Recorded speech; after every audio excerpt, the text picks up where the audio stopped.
Boa noite, meus irmãos, minhas irmãs. Bom estar aqui um sábado, juntos, irmanados, em nome de Jesus. Neste primeiro sábado do mês de junho,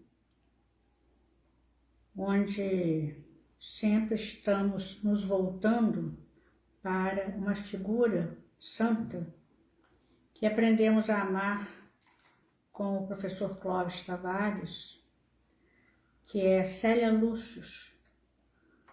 E eu queria muito colocar, principalmente neste primeiro sábado, a figura de Célia, mas queria também, estava antes de pensar que hoje seria junho, eu estava com outro tema escolhido. Mas foi tão bom que de repente eu associei os dois. E para iniciar a nossa meditação, eu vou ler um trechinho do prefácio de Emmanuel, deste livro que narra a vida de Célia, que é os 50 anos depois, segundo romance de Emmanuel, do qual Emmanuel faz parte, como o escravo Nestório, em que ele fala o seguinte: Célia, figura central das páginas desta história, cujo coração amoroso e sábio entendeu e aplicou todas as lições do Divino Mestre no transcurso doloroso de sua vida. Na sequência dos fatos, dentro da narrativa, seguirás os seus passos de menina e moça, como se observasses um anjo pairando acima de todas as contingências da terra. Santa pelas virtudes e pelos atos de sua existência edificante, seu espírito era bem o lírio nascido do lodo das paixões do mundo, para perfumar a noite da vida terrestre com os olores suaves das mais divinas esperanças do céu. Vamos fazer a nossa prece. Jesus, nosso amado, aqui estamos com a Tua permissão, Senhor, com o amparo dos Teus emissários, missionários que estão sempre nos amparando mesmo, nos fortalecendo, nos incentivando, para que possamos estar sempre de olhos abertos, de corações preparados para receber as Tuas lições, as Tuas indicações, os Teus exemplos, e assim conseguir nos aproximar mais do Teu coração, Senhor, de Ti. Pedimos a Tua bênção nesta noite, para que tudo corra conforme a Tua vontade, que todos nós, irmanados no mesmo objetivo, possamos concluir a meditação com o coração mais leve, com a nossa fé mais fortalecida, com mais esperança, enfim, Senhor, caminhando com passos mais firmes em direção a Ti. Assim seja. Meus irmãos, o romance é muito longo, eu não vou falar, na verdade, sobre a história toda, porque não é esse o objetivo hoje, mas, como eu falei no início, eu pude associar a minha vontade de falar de Célia, por ser mês de junho, e do tema que eu havia escolhido antes.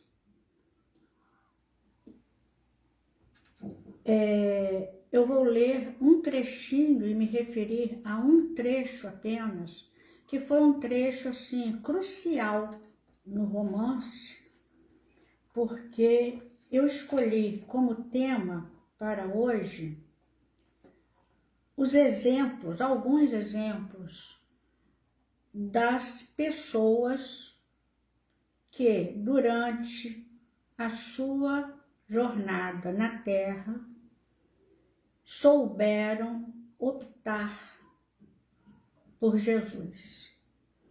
E o que me fez ligar esse tema, ou esses dois temas, na verdade, né? Esses exemplos com esse tema, foi exatamente aquela passagem em que Célia, uma menina moça, livra a mãe dela das consequências de uma calúnia terrível que fizeram contra ela, uma armadilha, na verdade, de uma personagem chamada Cláudia Sabina, que era apaixonada pelo pai dela e que conseguiu fazer com que Ovídio Lúcio, que era o pai de Célia, ficasse 12 meses longe de casa, a trabalho do imperador Hélio Adriano, que muito confiava nele, e ela, apaixonada por ele, desde a mocidade, tramou,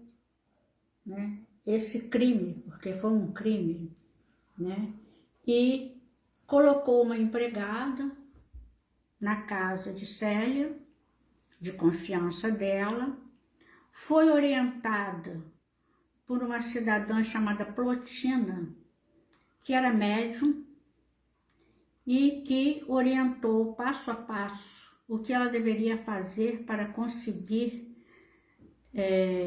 acabar com o casamento.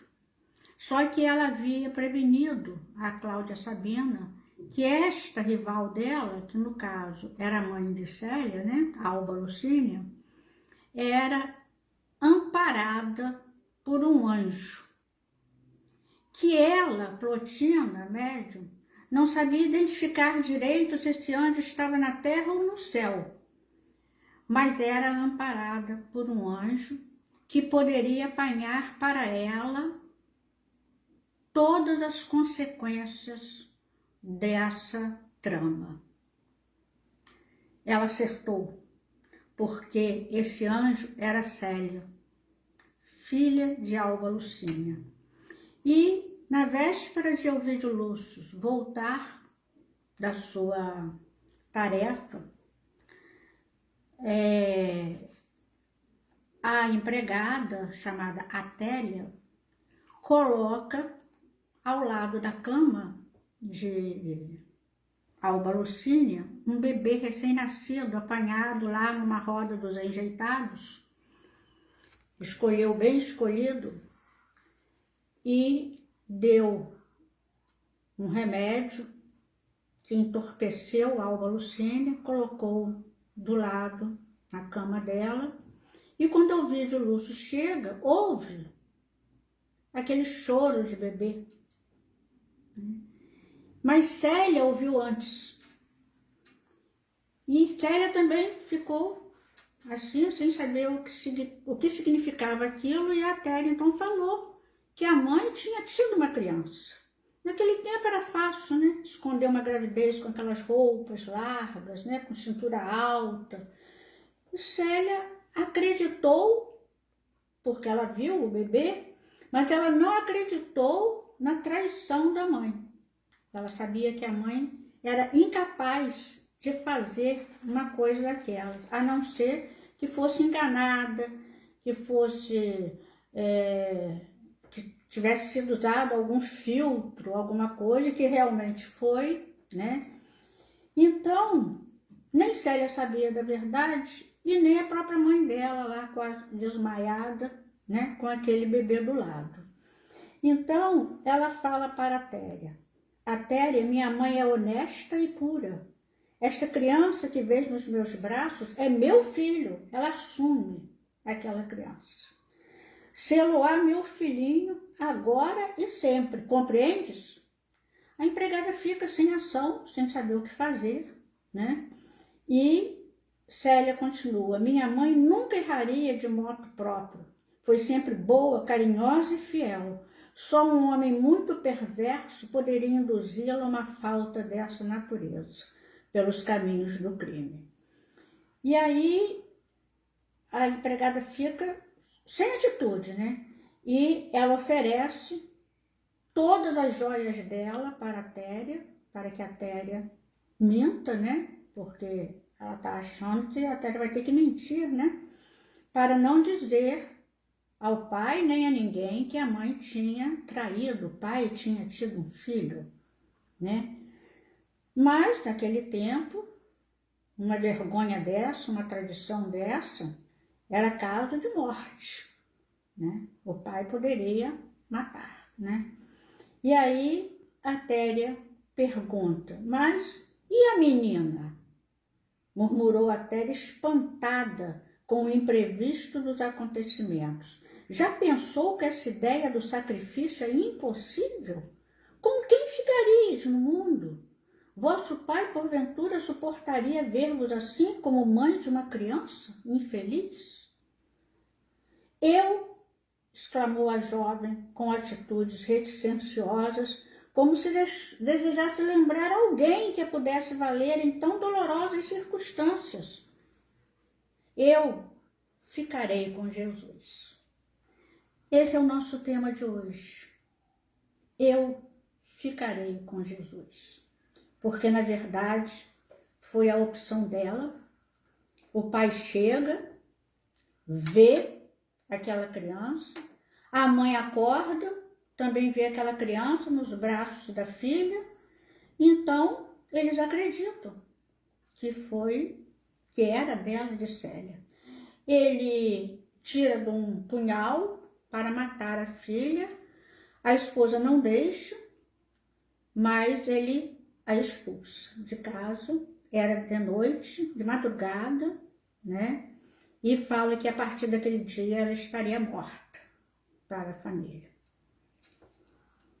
Esse é o nosso tema. Eu não vou contar a história toda. Quem não leu está perdendo uma lição das mais belas que Emmanuel já passou para nós. E quem leu, releia, que é aqui no prefácio existe uma promessa de bênção do próprio Emmanuel. Quem lesse esse romance receberia uma bênção de Jesus. Então, eu estou aqui enfaticamente convidando os irmãos para procederem à leitura ou releitura deste romance maravilhoso, triste, lindo. É um exemplo de vida, porque realmente foi real isso tudo que aconteceu. Célia hoje é conhecida na Igreja Católica como Santa Marina. Ela foi canonizada, né? Por tudo que ela passou e sofreu em nome de Jesus, com uma fé inabalável em Jesus. Sofreu tudo que a gente possa imaginar, né, no aspecto principalmente moral e espiritual. E eu escolhi esse tema porque, além de ser mês de junho e ter essa frase crucial, né? Porque é uma frase das mais importantes do livro, porque dela depende tudo mais que aconteceu. Depende o desencadear, né, da história verídica, né, no século I do Cristo.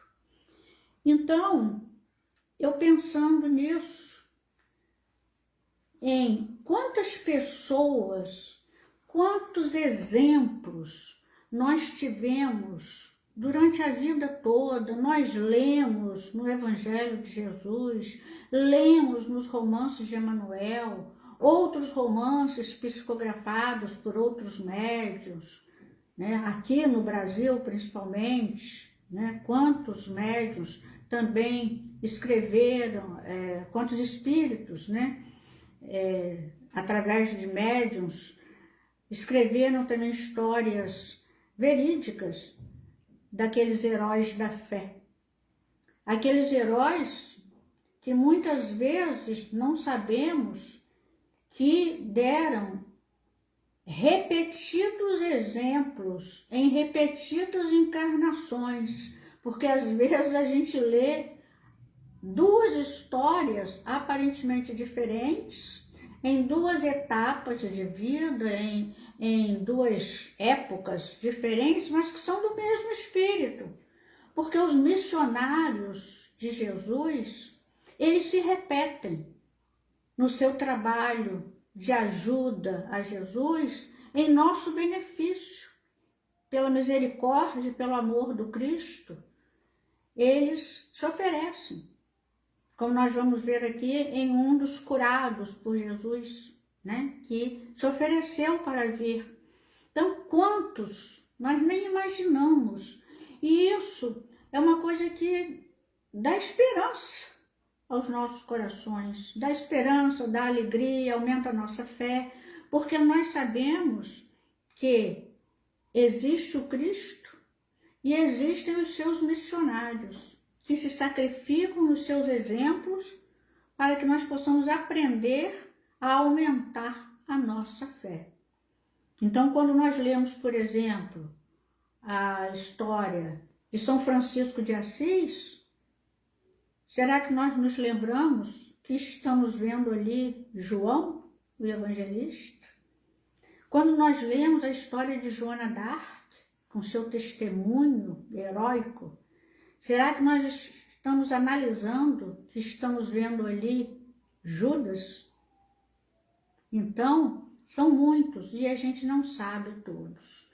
Então, além de serem muitos, eles se repetem em épocas diferentes, cada um num país, né, em países diferentes, épocas diferentes, características diferentes de vida, situações de vida, mas sempre nos ensinando. Por isso que é bom ler a história dos santos, né?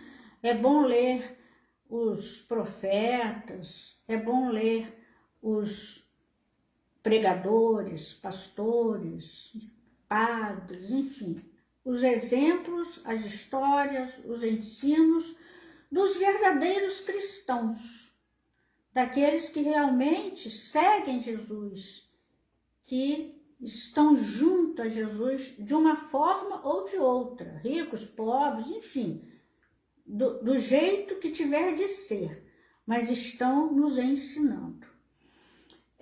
O primeiro que eu estou trazendo aqui, que aliás nem estava nos meus planos, mas quando eu li isso aqui, porque existe esse livro, que até Rafael já mostrou também, de Charles Sheldon, Em Seus Passos que Faria Jesus, que nas primeiras edições tinha o título de Nos Passos de Jesus.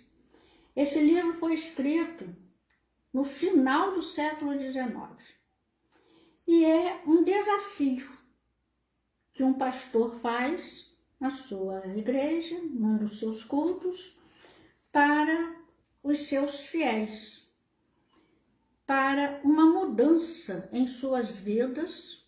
Por isso a pergunta, em seus passos, que faria Jesus, para que as pessoas que quisessem assumir esse compromisso, fizessem diante de cada situação de sua vida essa pergunta antes de tomar uma decisão. Em seus passos, em meus passos, que faria Jesus? Porque nós nos dizemos cristãos, mas será que nós agimos como Jesus nos ensinou? Será que nós agimos como Jesus agiria se estivesse na nossa situação? É uma pergunta fundamental para nós, né? E o pastor faz esse desafio, nem todos aceitam, mas os que aceitam realmente enfrentam uma situações muito difíceis, mas muito compensadoras espiritualmente, porque na verdade eles se encontram como verdadeiros cristãos. Então, quando Célia responde, eu ficarei com Jesus, eu me lembrei, Rafael me ajudou aqui, me ofereceu esse livro, e eu me lembrei dessas pessoas que estão aqui nessa história verídica também, que optaram por ficar com Jesus. para tomar a atitude que Jesus tomaria se estivessem vivenciando aquilo que elas estavam vivenciando. E aí, na contracapa, é um livro interessantíssimo, bonito, né, imperdível. Aí, na contracapa, nós vemos o seguinte: exercer o cristianismo no dia a dia pode, a priori, parecer algo fácil. Não matar, não roubar, não trair, não desejar o companheiro do próximo, parecem ser atitudes simples e até bem óbvias nesse sentido. Porém, basta um olhar e um coração mais inclinados a Jesus para entender que, na prática, há muitas questões nem sempre tão evidentes que comprometem muito a vida do cristão. Partindo dessa perspectiva, em seus passos, O que faria Jesus, um dos livros cristãos mais vendidos de todos os tempos, convida o leitor a uma autoexaminação, pois, à medida que ele se envolve com os dramas dos personagens, aí vai vendo assim como essas pessoas se transformam a partir dessa perguntinha básica na vida deles.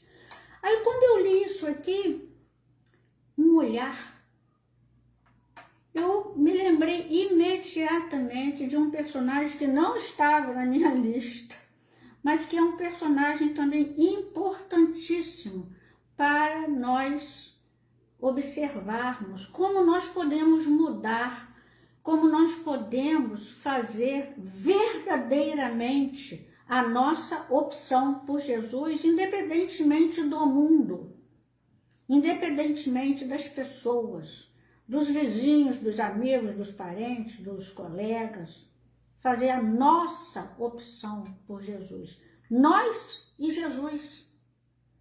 Basta um olhar.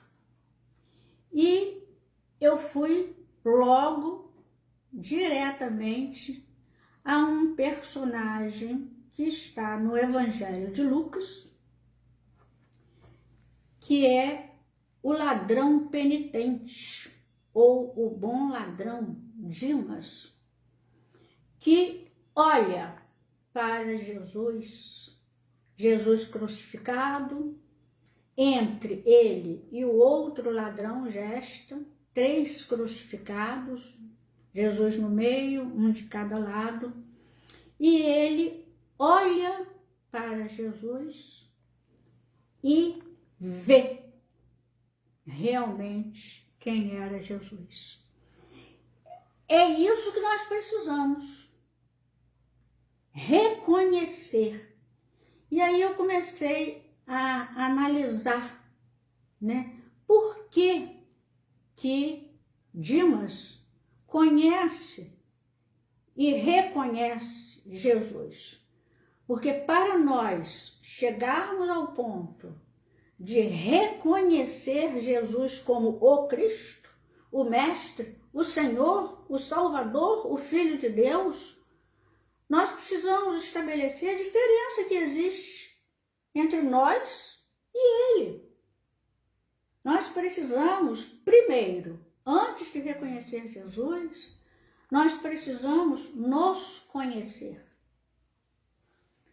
E para nós nos conhecermos, nós temos que começar um autoexame.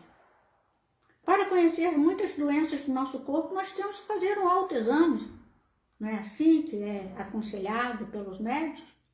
Nós descobrimos, às vezes, muitas doenças do nosso corpo através do autoexame. Por que não queremos conhecer as doenças da nossa alma? Porque não fazemos o autoexame espiritual. Então, nós temos que ir por etapas. Fazer o autoexame. A partir do autoexame, chegamos ao auto-reconhecimento, autoconhecimento.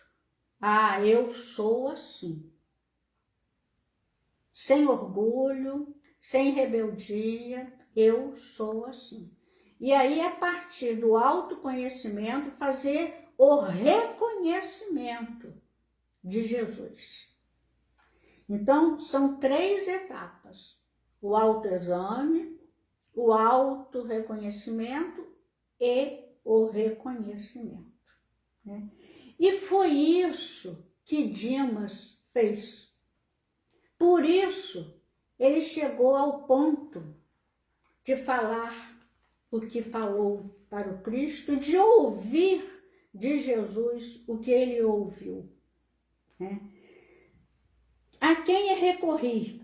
A Dwight Moody, pastor protestante, muito admirado e querido também pelo professor Clovis, que analisa esse personagem real, né,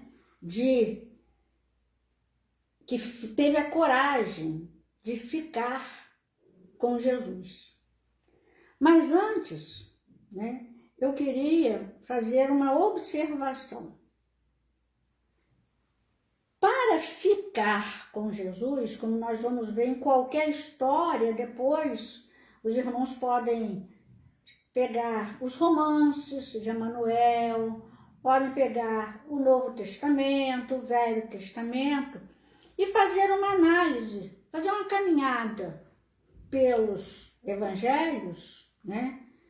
Do que passaram, do que sofreram, como é que foi a história da metanoia dessas pessoas, como conseguiram mudar, como conseguiram enxergar, porque nós só enxergamos o Cristo e mal quando nós nos enxergamos, porque não há comparação, né? Então, é uma opção que eu coloquei aqui assim, né? Ficar com Jesus. Ficar com Jesus é uma opção pessoal. Ninguém é obrigado. Ninguém é obrigado a ficar com Jesus, né? Mesmo na época do crê ou morre, diziam, né, que criam para não morrer, mas não criam, né? É uma resolução sincera, porque se não for sincera, não perdura. Não basta falar, agora eu sou cristão, agora eu sou católico, agora eu sou espírita, agora eu sou protestante. E aquilo dura pouco. Porque às vezes a gente faz uma opção interesseira. Eu vou para essa casa espírita, eu vou para essa igreja, porque lá tem fulano de tal, não sei o quê. E aí não consegue socialmente, materialmente, o que estava pretendendo, não permanece. Então, se não for uma mudança sincera, não perdura. É difícil. Ninguém sabe, ninguém fala que é fácil. É difícil, porque encontra muitos obstáculos. São inúmeros obstáculos que vão nos surpreender muitas vezes, porque às vezes esses obstáculos estão dentro da nossa própria família, nossos parentes, nossos amigos, nossos irmãos de fé. Enfim, é difícil. Encontramos muitos obstáculos. Altera radicalmente a vida da pessoa. Nós passamos a ser outra pessoa. Fulano não faz mais isso? Fulano não vai mais a esse lugar? Altera. Fulano não vê mais tal programa? Né? Então, altera radicalmente a vida da pessoa. Cria novos amigos e também novos inimigos. Traz uma paz desconhecida, porque não é oferecida pelo mundo, e sim por Jesus. Então, ciente disso, né, estamos cientes disso, dessas características, nós podemos começar a fazer a análise da possível opção nossa de ficar com Jesus. São tantos, se a gente pegar o Evangelho, desde o anúncio, né, do nascimento do Cristo, isso sem falar no Velho, né, no Antigo Testamento, Velho Testamento, mas a partir do nascimento de Jesus, como Maria optou por ficar com Jesus, enfrentando todos os preconceitos. Eis aqui a serva do Senhor. Maria, José, teve aquele sonho revelador e enfrentou também muita coisa.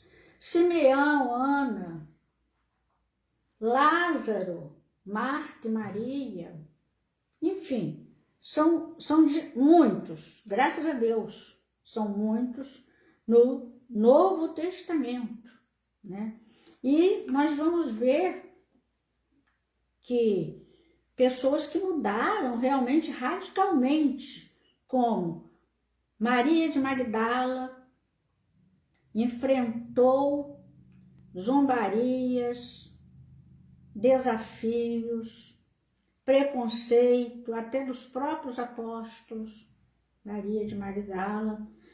Lázaro, depois de ressurrecto, também enfrentou perseguição para ser morto, como Jesus.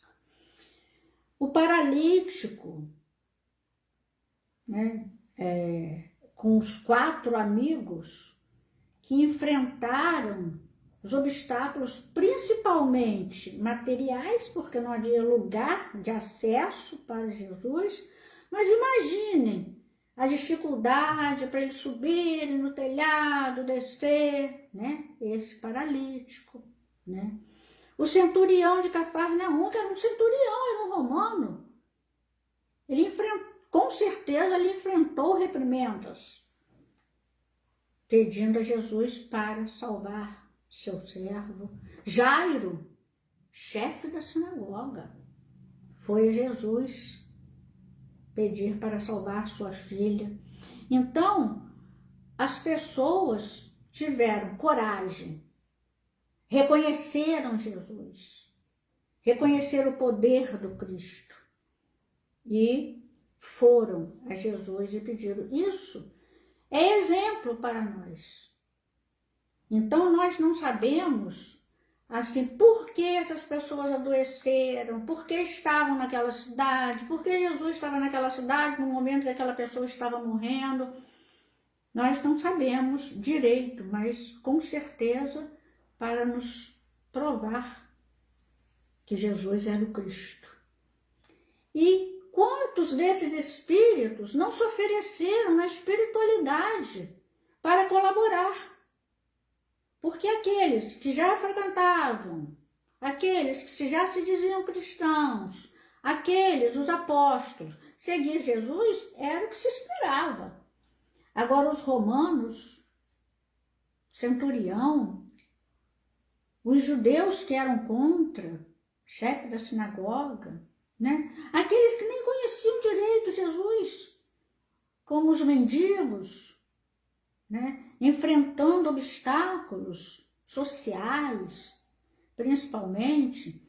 Então, é bom a gente se lembrar desses personagens reais, narrados na Bíblia, poucos, com certeza, dos que tiveram uma atitude dessa.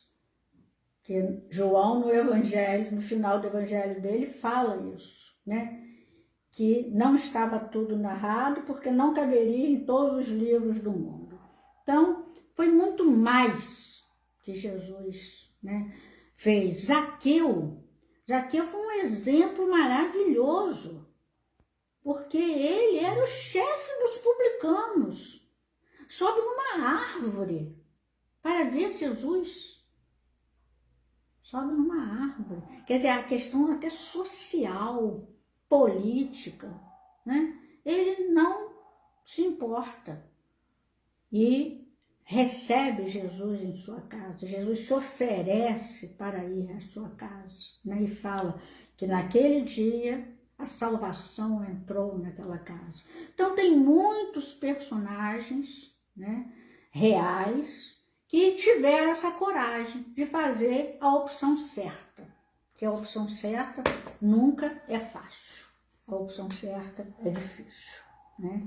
E se a gente for ligar para o que falam para nós titubeamos, né? Então nós temos que ter uma certeza muito grande, uma fé, né, inabalável para fazer a opção e manter essa opção.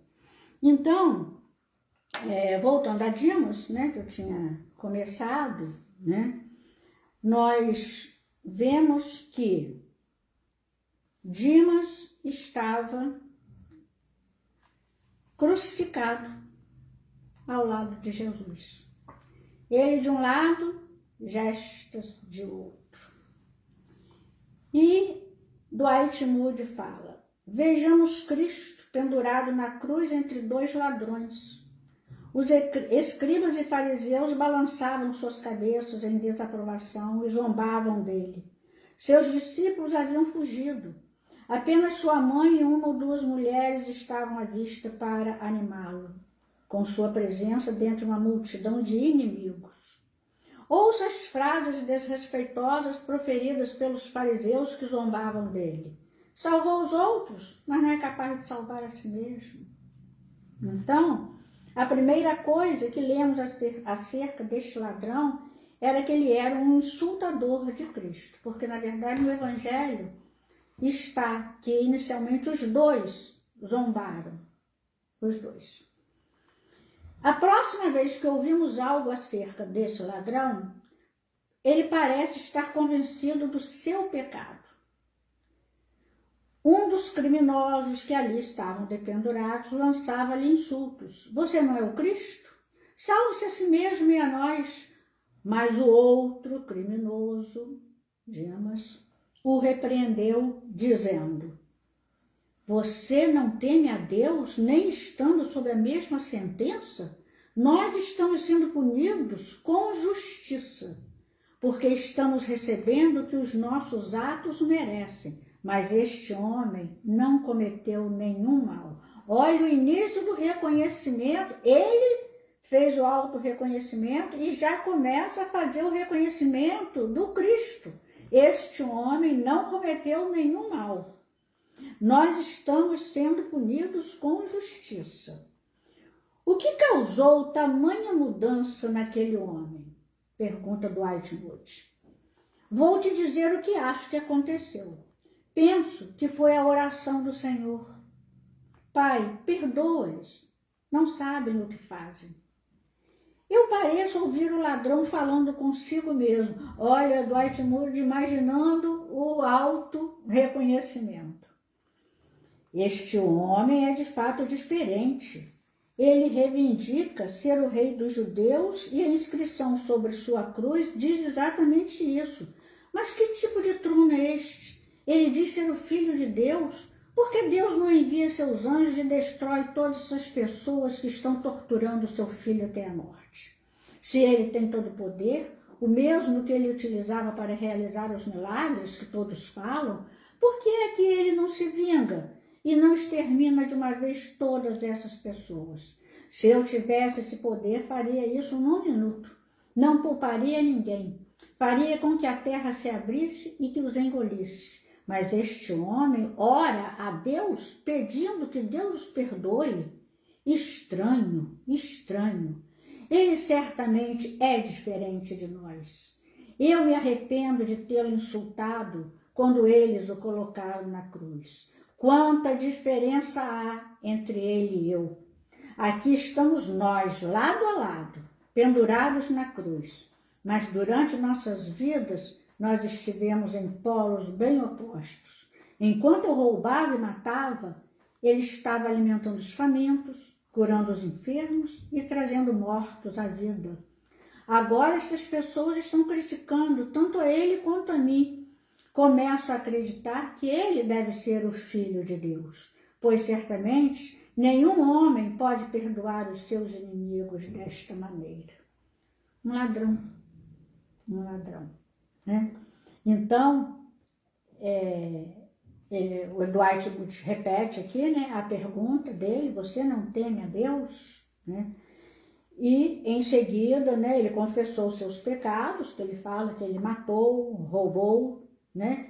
E aceita a punição. Nós estamos sendo punidos com justiça. Ele se colocou entre os pecadores, não tentou apresentar nenhuma justificativa. Após confessar, ele justifica Cristo, mas esse homem não cometeu nenhum mal. Quando os homens estão insultando a Cristo, isto é uma prova de que estão longe de se tornar cristãos. Olha que frase de Dwight Moody. Quem insulta a Jesus é uma prova de que estão longe de se tornar cristãos. Quer dizer, como que nós podemos insultar Jesus? Não tendo fé nele, não acreditando que foi ele que fez, igualando Jesus a nós, até em pecados, até em erros. Esses não são cristãos, né? E depois, Dwight Moody mostra que depois desse reconhecimento vem a fé. E a fé deste ladrão, como ela refulge em meio à escuridão do Calvário. É um dos exemplos mais surpreendentes de fé na Bíblia.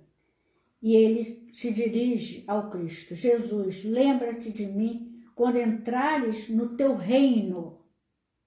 Ele reconhece quem é Jesus. Porque ele fala, quando entrares no teu reino.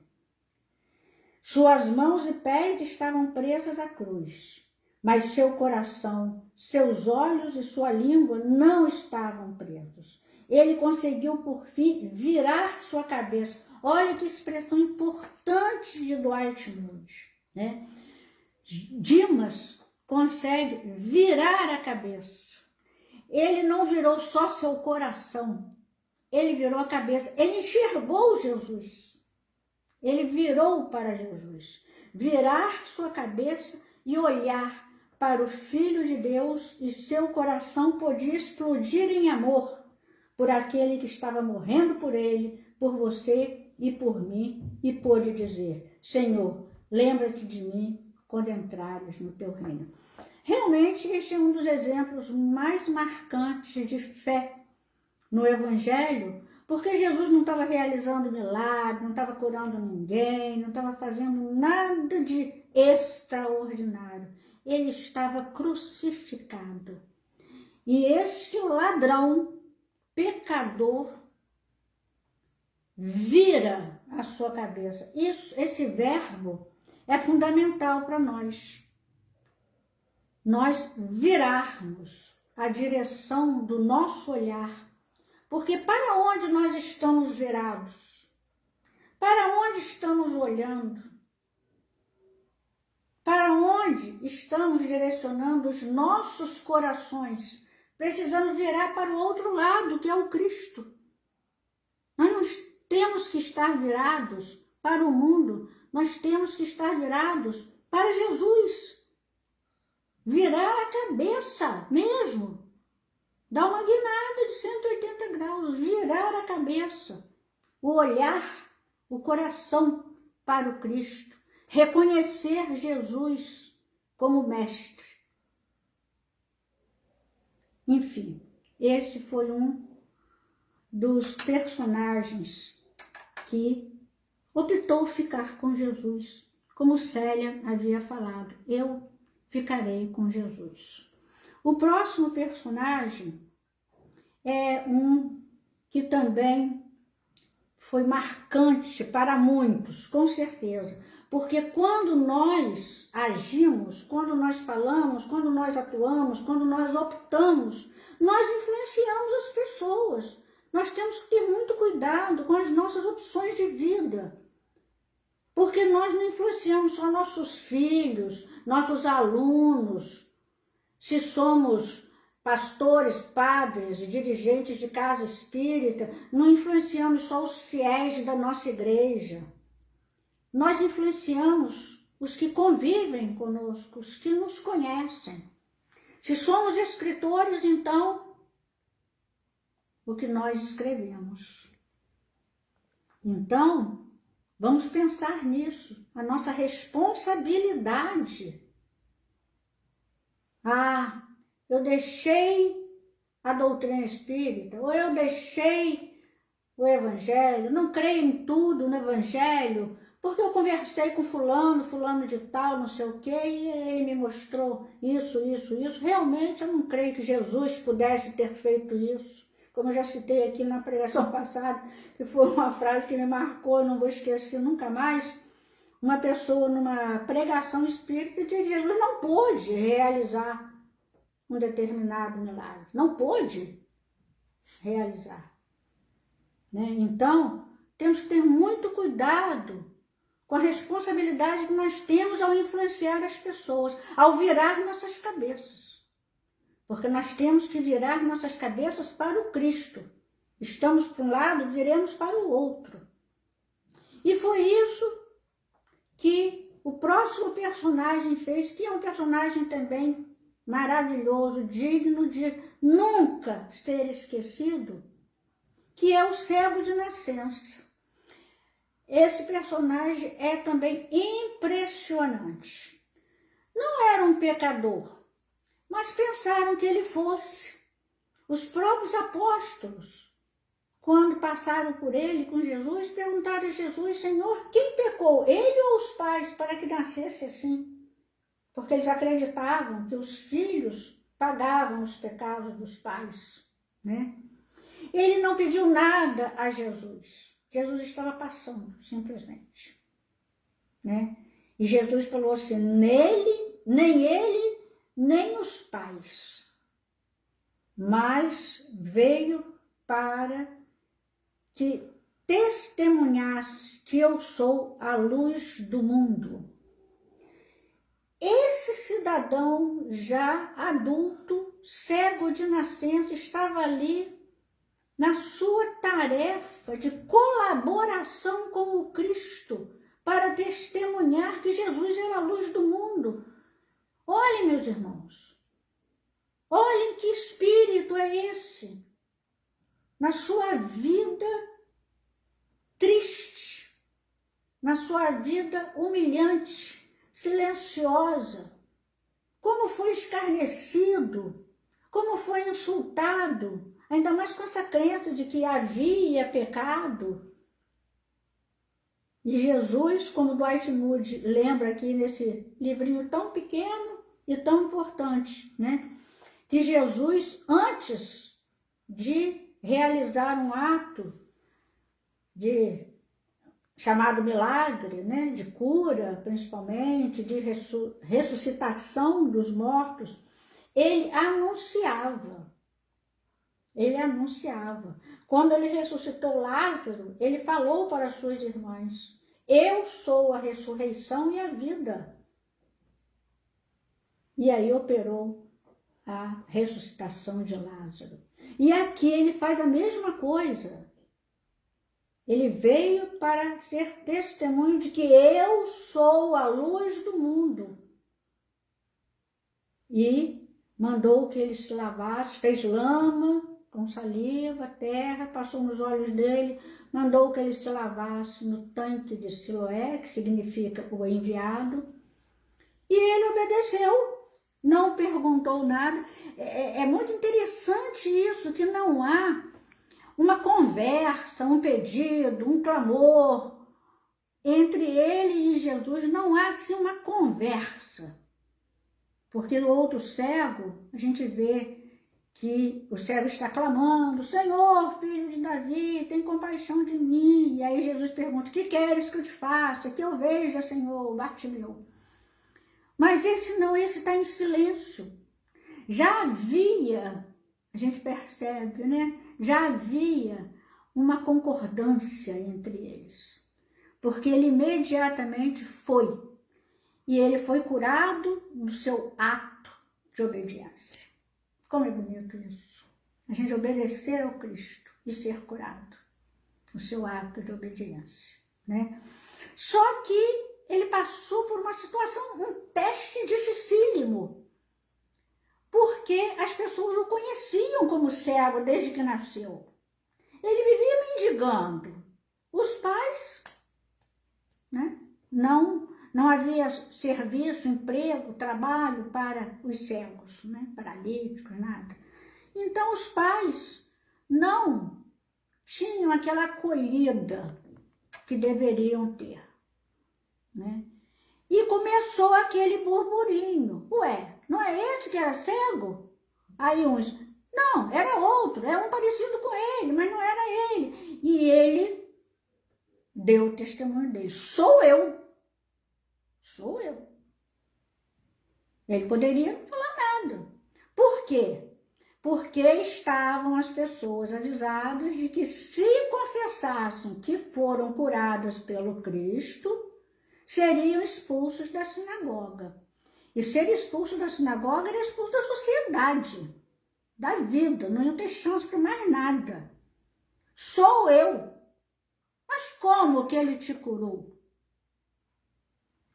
Eu não vi porque eu era cego, mas ele passou terra, fez lama com saliva, passou terra na minha vista e eu fiquei curado. E perguntaram de novo, e perguntaram de novo. Mandaram chamar os pais. Olha que coisa triste. Este é o filho de vocês? Que era cego? Que era cego, sabemos. Dizemos que sim. Que é nosso filho, sim. Mas como ficou curado e quem o curou, não sabemos. Eles não queriam ser expulsos da sinagoga. Diante de um fato desse, de um milagre desse, de uma alegria dessa, eles não deram o testemunho devido. E aí perguntaram de novo a ele, mas como que ele fez? Como que... Eu não sei. E os pais tinham falado, nós não sabemos, pergunte a ele, já é adulto. Quer dizer, não temos que falar nada, não temos que confessar nada, nem em favor do nosso filho. Então, ele ficou irritado também, o ex-cego, né? Mas por que vocês estão perguntando tanto? Vocês também querem ser discípulos dele? Então, ele nesse momento se confessa discípulo de Jesus. Vocês também querem ser discípulos dele? Nós nada. Mas você que é discípulo dele. Nós não vamos ser discípulos dele.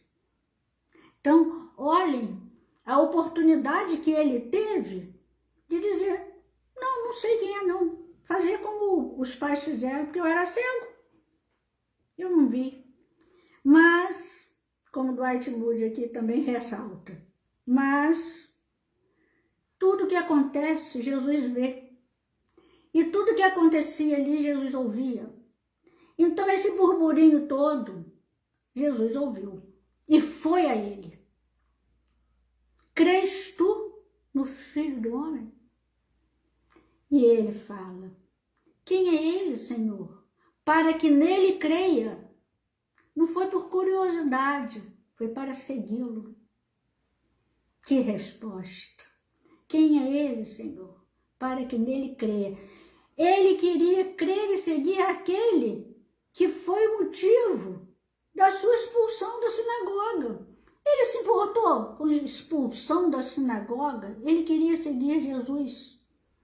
Ele fez a opção por Jesus. Ele ficou como Jesus. Que testemunho maravilhoso. Dificílimo. Quantos inimigos ele arranjou naquela hora? Os próprios pais. Ele seguiu Jesus. Os pais não. Que tiveram a oportunidade de seguir naquele momento. Salvou o próprio filho da cegueira, da indigência. Ele seguiu. Quem é ele, Senhor? Para que nele creia. Tu já o tens visto. É este que lhe fala, que te fala. É emocionante isso. Muito emocionante. E o terceiro, que fez a opção, terceiro e quarto, porque são dois ao mesmo tempo, né? É o José de Arimateia, tão pouco falado no Evangelho, que não era cego, que não era mendigo, que não era indigente, que não era pobre, que não era ladrão, não era nada disso. Era um homem importante no Sinédrio, rico, culto, caridoso, que foi contra a condenação de Jesus na véspera? Ele e Nicodemos, os dois únicos que foram contra a condenação de Jesus. Já era um discípulo secreto do Cristo, mas não se confessava publicamente. Porém, foi contra a condenação. Teve a coragem de ser contra a condenação. E depois que Jesus foi crucificado, foi a Pilatos pedir o corpo de Jesus. Que coragem! Que coragem! Pedir o corpo de Jesus para enterrar num sepulcro seu. Parece que ele tinha vários lugares assim, e esse ficava num jardim. E ele colocou Jesus, né? E Nicodemos trouxe 35 quilos de ervas aromáticas para ungir o corpo de Jesus. E puseram Jesus no sepulcro de José de Arimateia. Dwight Moody fala dele também, né? Mostrando como ele foi também ousado ao demonstrar, aqui foi a morte de Jesus Cristo que levou José de Arimateia a tal ação. Ele provavelmente estava entre os presentes ao pé da cruz quando o centurião perfurou o lado de Jesus e gritou: verdadeiramente este era o Filho de Deus.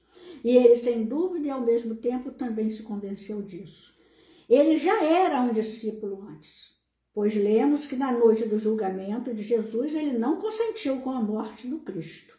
Por ocasião da votação, muitos devem ter se surpreendido quando José de Arimateia, um homem rico, se levantou e disse: eu jamais consentirei com a morte de Jesus. Então, precisa ter coragem para seguir Jesus. É isso que a gente conclui, né? Ele era rico e um conselheiro honrado, um homem justo e bom, que mantinha uma elevada posição no governo. Ele pertencia ao governo, né? Poucos tiveram a coragem de defender Jesus, como estes homens foram, José de Arimateia e Nicodemos. Considero que estes sejam um dos atos mais grandiosos e nobres que um homem pode fazer. Posicionar-se do lado de Cristo, quando humanamente falando, parecia não haver nada que Cristo pudesse dar a ele. Já estava morto.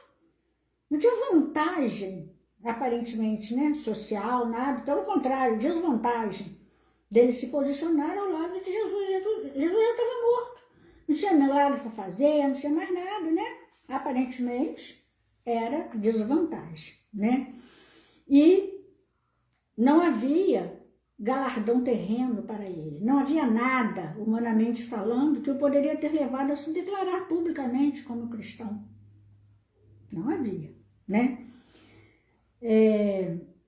Havia um sentimento crescente de desaprovação em toda Jerusalém em relação a Jesus. E José vai contra a maré, contra a opinião de todos os seus amigos e pede o corpo de Jesus. Que ação abençoada, escreve Dwight Moody, né?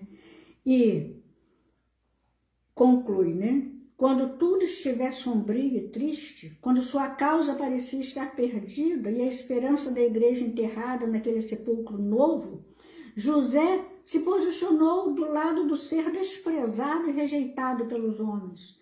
Era o maior ato de sua vida. E, caro leitor, se você quiser se posicionar ao lado de Jesus Cristo na glória, se quiser que o poder de Deus seja concedido a você para que trabalhe aqui na terra, você não deve hesitar em se posicionar de maneira corajosa e resoluta do lado do homem mais desprezado de todos os homens, Jesus Cristo. Sua causa não é popular. Os ímpios escarnecem de seu nome, mas se quiser as bênçãos celestiais sobre sua alma e quiser ouvir: bem-está, servo bom e fiel, entra no gozo do teu Senhor, posicione-se imediatamente do lado do Cristo. Seja lá qual for sua posição, ou independente do juízo que seus amigos possam fazer de você, decida-se por Cristo, aquele que foi crucificado, mas que ressuscitou. Revele-se e suporte a reprovação. Pegue sua cruz e siga-o, e em breve você descansará e fará uso de uma coroa para tudo sempre. Então, meus irmãos, que a gente possa ter como exemplo esses homens, esses espíritos, essas mulheres, né? Maria Madalena foi rejeitada pelos apóstolos com um preconceito tremendo e foi curar, tratar de leprosos e morreu leprosa, em nome de Jesus. E foi aquela mensageira da ressurreição. Olhem que olhar, que virada de cabeça, de olhar, de coração sincero, autêntico, sem querer mostrar nada para a sociedade nem para ninguém. Mas Jesus vê, mas Jesus ouve e vai à pessoa. Crês tu no Filho do Homem? Então, para terminar, as palavras de Dwight Moody. Que o Senhor nos guarde para que não paremos e que possamos, quando pesados na balança, não sermos achados em falta. Que o Senhor ajude a cada leitor a fazer tudo que aquele pobre cego fez e a fazer tudo que José de Arimateia fez. Que o confessemos todas as vezes em todos os lugares. Que mostremos a nossos amigos que estamos pleno e completamente do seu lado. Todas as pessoas possuem um círculo de influência e Deus nos responsabilizará pela influência que exercemos. José de Arimateia e o cego de nascença tinham círculos em que a influência de cada um deles era poderosa. Posso influenciar pessoas que outras pessoas não podem alcançar. E estas pessoas, por outro lado, podem alcançar certos grupos que eu não consigo influenciar. Podemos confessá-lo e trabalhar para ele apenas por um curto período de tempo, por poucos meses ou anos, mas a eternidade continuará, e grande será nosso galardão e coroa naquele dia em que está por vir. Nós, então, ouviremos o Mestre nos dizer: muito bem, servo bom e fiel, venha e participe da alegria do seu Senhor. Existe um trecho também que ele fala, quando fala do cego, fala assim: precisamos fazer isso mais do que nunca hoje. Isso no século XIX. Posicionar-nos do lado do Filho de Deus. Desde que os fariseus se enfureçam conosco, que o mundo continue a sorrir com escárnio e a zombar, nós corajosamente nos posicionaremos do lado do Filho de Deus. Se nos expulsarem, nos jogarão direto para seu seio. Ele nos amparará em seus amáveis braços. Bem-aventurados os que vivem piamente em Cristo Jesus, de sorte que o mundo não os queira e que os expulse. Tinha outro trecho também muito interessante, porque parece até, aqui também. Ele fala assim: é muito triste que muitos dos filhos de Deus sejam mudos. Todavia isto é verdade. Pais que pensam que é uma grande calamidade ter filhos que tenham nascido mudos. Eles se lamentam sobre o fato e choram. Mas já parou para pensar quantos filhos mudos Deus tem? As igrejas estão repletas de mudos. Jamais falam de Cristo. Falam de política, arte, ciência. Falam com desenvoltura e sobre as tendências da moda da época. Ainda que estas tendências mudem a todo momento e sejam difíceis de acompanhar. Mas nada falam acerca do Filho de Deus. É triste, meus irmãos, que isso foi escrito no século XIX e perdura até hoje, e talvez até tenha aumentado. Mas nós que queremos ser cristãos, temos que permanecer firmes e respondendo o que o cego respondeu para Jesus. Quem é ele, Senhor? Para que nele creia. Creiamos em Jesus. É ele que nós temos que seguir. É para Ele que temos que virar nossa cabeça, nosso olhar e nosso coração. Que Ele nos abençoe, que tenhamos uma boa noite, de muita oração e de muita reflexão. E que amanhã seja um dia de paz, de mudanças positivas em nossas vidas, com a bênção também de Célia Lúcius, que fez a mudança na sua vida, numa renúncia total de família, riqueza, identidade, enfim, que nós possamos renunciar aos nossos interesses materiais do mundo e pensar em Jesus. Boa noite, que Deus nos abençoe.